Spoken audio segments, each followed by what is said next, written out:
गुरु जी को शत शत प्रणाम, जिनकी वजह से हम हैं और हमें वेदों का ज्ञान हुआ। गुरु जी ने 50 के करीब के पुस्तकें लिख दी हैं और उसमें एक पुस्तक है मानव धर्म शिक्षा। तो इसका मैंने फर्स्ट चैप्टर लिया तो मुझे बहुत अच्छा लगा और मैंने सोचा मैं आपके साथ शेयर करूं। तो ये है मनुष्य का जीवन का ध्येय। हम अक्सर चिंताएं करते हैं, ये नहीं होगा, वो नहीं होगा, कैसे होगा। अभी मैंने चिंता पे एक शॉर्ट वीडियो भी बनाया आपके सामने। तो मतलब मनुष्य जीवन का ध्येय इंसान को समझना चाहिए कि मनुष्य जीवन का ध्येय है अर्थ, धर्म, काम, मोक्ष। कि धन कमाकर धर्म पर चलना और अशुभ कार्यों का त्याग करना और मोक्ष की चाह करना, यही है जीवन का ध्येय। जबकि जीव माया में इतना फंस जाता है कि उसे ध्येय तो समझ आता ही नहीं है। ऋषि वनों में चले गए और ऋषि आज धरती पर बड़े दुर्लभ उपलब्ध हैं।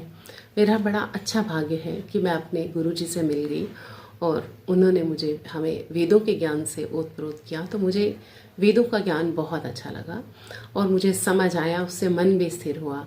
तो मनुष्य जीवन का ध्येय समझकर जीवन यापन करना चाहिए कि मुझे धन कमाना है धर्म अनुसार, धर्म को साथ लेकर। यानी ऐसा कर्म ना करूं कि जो पाप युक्त हो और किसी के ऊपर हिंसा करके या चोरी का या बेईमानी का या किसी को दुख देकर, क्योंकि धन तो घर वाले खाएंगे लेकिन ये सारा कर्म आपके साथ जाएगा।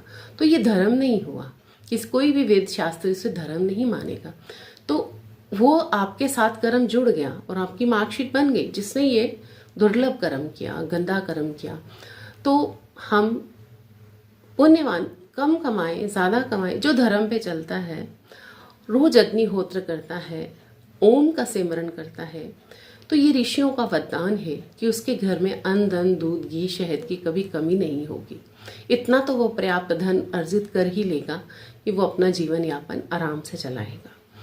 तो जो लोग सुबह अग्निहोत्र करते हैं, ऋषियों के साथ बैठ के यज्ञ करते हैं, रोज ध्यान में बैठते हैं, मेडिटेशन में आपके पास ऋषियों का दिया हुआ, क्योंकि नाम जो दीक्षा है ना, वो 4 वेदों के ज्ञाता से ही लेनी चाहिए जिसके अंदर ब्रह्म हो। तो ऋषियों से जिसके पास ली हुई जो दीक्षा है उसको जपे, गायत्री मंत्र का जप करे, तो मन कहीं स्थिर भी हो जाता है। और यही हमारे जीवन का ध्येय है।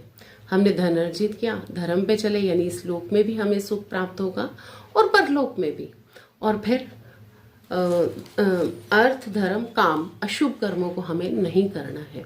यानी पर स्त्री, पर नारी या पर पुरुष